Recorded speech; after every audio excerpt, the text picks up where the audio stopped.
So ಇವತ್ತು ನಮ್ಮ first entry ಆಗಿದ್ದು ಅರೌಂಡ್ ಈ ಕ್ಯಾಂಡಲು 9:30, 9:31 ಅಲ್ಲೇನೋ 1 ಮಿನಿಟಲ್ಲಿ.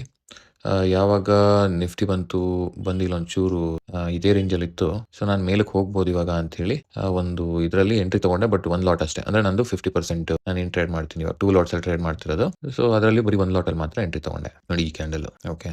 ಸೊ ಈ ಕ್ಯಾಂಡಲಲ್ಲಿ ಎಂಟ್ರಿ ಆಯಿತು. ಈ ಕ್ಯಾಂಡಲಲ್ಲಿ SL ಹಿಟ್ ಆಯಿತು. ಸೊ ಅಷ್ಟೊಂದು ಕನ್ಫರ್ಮ್ ಇರಲಿಲ್ಲ. ಸೊ ಅದಕ್ಕೋಸ್ಕರ ನಾನು ಆಮೇಲೆ ತುಂಬ 2 ದಿನ ರಜಾ ಬೇರೆ ಆಯ್ತಲ್ಲ. ರಜಾ ಹಾಕಿ ಬಂದಾಗ ನನಗೆ ಅಷ್ಟು ಕಂಫರ್ಟಬಲ್ ಇರಲ್ಲ. ಒಂದೊಂದ್ಸರಿ ಫೋಮೋದಲ್ಲಿ ಸ್ವಲ್ಪ ಅಂದರೆ ಫಿಯರಲ್ಲಿ ಎಂಟ್ರಿ ತಗೊಳ್ಳಲ್ಲ ಕೆಲವೊಂದ್ಸರಿ. ಸೊ ಹಾಗಾಗಿ ಇರಲಿ ಅಂತ ಎಂಟ್ರಿ ತಗೊಂಬಿಟ್ಟೆ ಬರೀ 1 ಲಾಟಲ್ಲಿ. ಸೊ SL 275ಗೆ ಎಂಟ್ರಿ ತಗೊಂಡಿದ್ದು 252ಗೆ ನಾನು ಎಕ್ಸಿಟ್ ಆದೆ.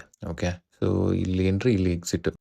ಇವಾಗ ಮತ್ತೆ ವೆಯ್ಟ್ ಮಾಡ್ತಾ ಇದ್ದೆ. ಸೊ ಇಲ್ಲಿಂದ ಒಂದು ಸ್ವಲ್ಪ ಹೋಗ್ಬೋದು ಅಂತ ಹೇಳಿ. ಏನಕ್ಕೆ ಅಂತ ಹೇಳಿದ್ರೆ ಗಿಫ್ಟ್ ನಿಫ್ಟಿನಲ್ಲಿ ಪ್ರೀವಿಯಸ್ ಲೋ ಏನಿತ್ತು, ಆ ಪ್ರೀವಿಯಸ್ ಲೋನ ಟಚ್ ಮಾಡಿ ಇವಾಗ ಮೇಲಕ್ಕೆ ಹೋಗಿದೆ. ಇದು ಹಿಂಗೆ ಮೇಲಕ್ಕೆ ಹೋಗುತ್ತಾ ಇಲ್ವಾ ಅಂತ ಏನು ಹೇಳೋಕ್ಕಾಗಲ್ಲ. ಇಲ್ಲಿ ಮತ್ತೆ ರೆಸಿಸ್ಟೆನ್ಸ್ ತೊಗೊಂಡು ವಾಪಸ್ ಬಂದರೂ ಬರ್ಬೋದು. ಇಲ್ಲಾದರೂ ರೆಸಿಸ್ಟೆನ್ಸ್ ತೊಗೋಬೋದು.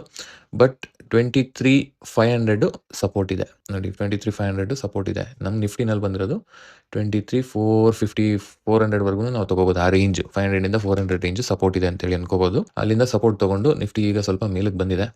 ನೋಡೋಣ, ಇನ್ನು ಇದೇ ರೇಂಜಲ್ಲಿ ಒಳಗಡೆನೇ ಇರುತ್ತೆ. ಏನಾಗುತ್ತೆ ಗೊತ್ತಿಲ್ಲ. ಸೊ ನಾನಿವತ್ತು ಲಾಸ್ ಬುಕ್ ಮಾಡ್ಕೊಂಡಿರೋದು ಅರೌಂಡ್ 20 ಪಾಯಿಂಟ್ಸ್ ಏನೋ ಅಂದ್ಕೊಳ್ತೀನಿ. 1 ಲಾಟಲ್ಲಿ ಲೆಕ್ಕ ತೊಗೊಂಡ್ರೆ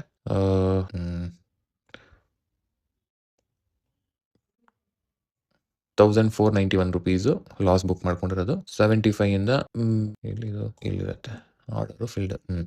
75ಇಂದ 52 ಅಂದರೆ 23 ಪಾಯಿಂಟ್ಸ್ ಏನೋ ಹೆಚ್ಚು ಕಡಿಮೆ 23 ಪಾಯಿಂಟ್ಸು SL ಬುಕ್ ಮಾಡ್ಕೊಂಡಿದ್ದೀನಿ ಒಂದೇ ಲಾಟು. ಸೊ ಇವತ್ತು ಹುಡುಕ್ತಾ ಇದ್ದೆ. ನಾನು ಸಾಕು ಅನ್ನಿಸ್ತಾ ಇದೆ ಇವತ್ತು. ಅಷ್ಟೇ, ನಾನು ಇದ್ರ ಮೇಲೆ ಟ್ರೇಡ್ ಮಾಡೋದಕ್ಕೆ ಹೋಗೋದಿಲ್ಲ. ಇವತ್ತಿಗೆ ಸಾಕಿಷ್ಟೇ. ನಾಳೆ ನೋಡೋಣ. ಯಾಕಂದರೆ ನಂಗೆ ಅಷ್ಟೊಂದೇನು ಕರೆಕ್ಟಾಗಿ ಇದಾಗ್ತಾ ಇಲ್ಲ. ಸೊ ನಾಳೆ ನೋಡುವ. ಇವತ್ತಷ್ಟೇ ಲಾಸ್ ಬುಕ್ ಮಾಡ್ಕೊಂಡಿದ್ದೀವಿ 23 ಪಾಯಿಂಟ್ಸು. 1 ಲಾಟ್ ಅಂದರೆ 50% ಲಾಟ್ ಸೈಜಲ್ಲಿ. ನಾಳೆ ನೋಡಬೇಕು ಅಷ್ಟೇ. ನಾಳೆ ಸಿಗುವ. Thank you. ಬಾಯ್.